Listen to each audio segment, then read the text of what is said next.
I grew up in a very small country town in Victoria. I had a very normal, low-key kind of upbringing. I went to school, I hung out with my friends, I fought with my younger sisters. It was all very normal.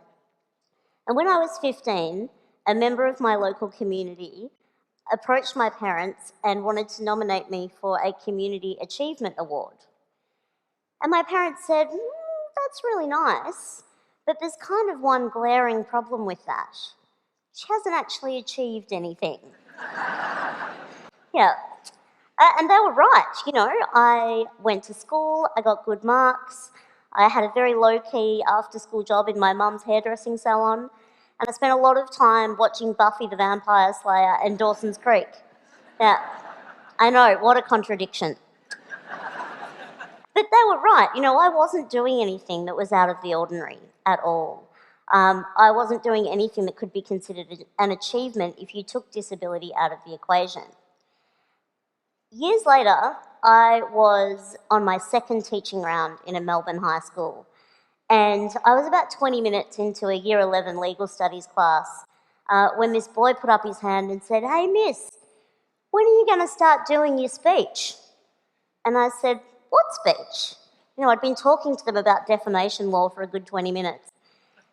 And he said, like your motivational speaking. When people in wheelchairs come to school, they usually say, like, inspirational stuff. Yeah. It's usually in the big hall. And that's when it dawned on me. This kid had only ever experienced disabled people as objects of inspiration.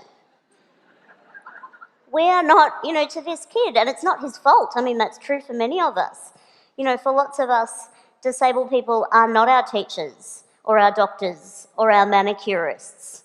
We're not real people. We are there to inspire. And in fact, I'm sitting on this stage looking like I do in this wheelchair, and you are probably kind of expecting me to inspire you, right?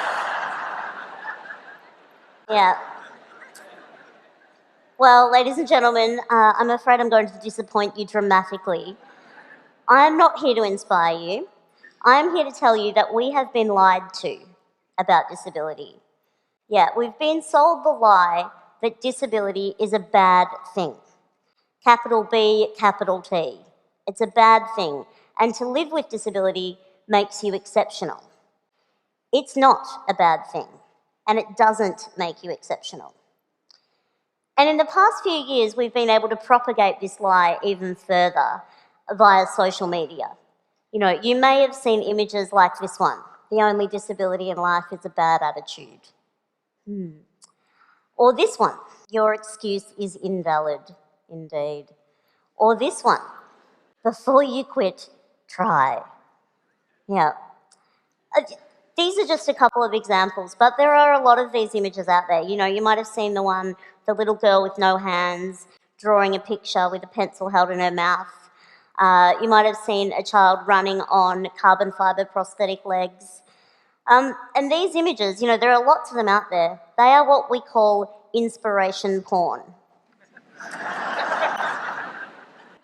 And I use the term porn deliberately because they objectify one group of people for the benefit of another group of people. So in this case, we're objectifying disabled people for the benefit of non-disabled people. The purpose of these images is to inspire you, to motivate you, so that we can look at them and think, well, however bad my life is, it could be worse. I could be that person. But what if you are that person? I've lost count of the number of times that I've been approached by strangers wanting to tell me that they think I'm brave or inspirational. And this was long before my work had any kind of public profile. They were just kind of congratulating me for managing to get up in the morning and remember my own name.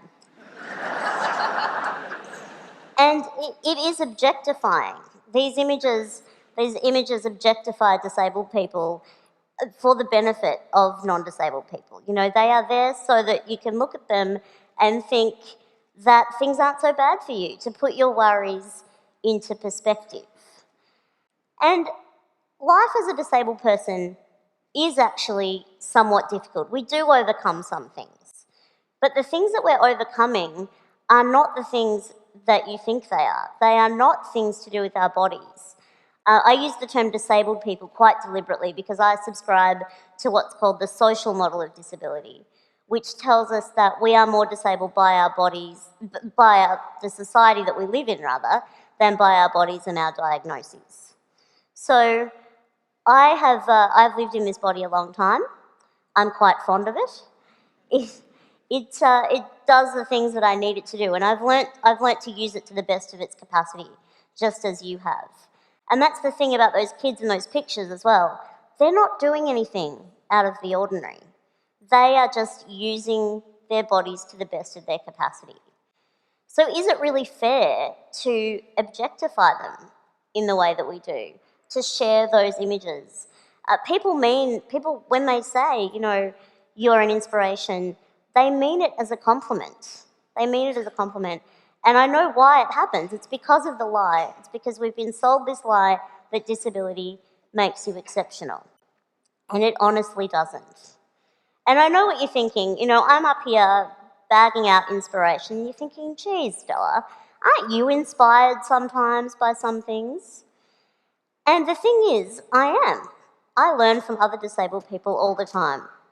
I'm learning not that I'm luckier than them, though. I am learning that it's a genius idea to use a pair of barbecue tongs to pick up things that you drop. I'm learning that nifty trick where you can charge your mobile phone battery from your chair battery. Genius. We are learning from each other strength and endurance, not against our bodies and our diagnoses, but against a world that exceptionalizes and objectifies us. I really think that this lie that we've been sold about disability is the greatest injustice. It makes life hard for us. And that quote, "the only disability in life is a bad attitude," the reason that that's bullshit is because it's just not true. Because of the social model of disability, no amount of smiling at a flight of stairs has ever made it turn into a rap. Never.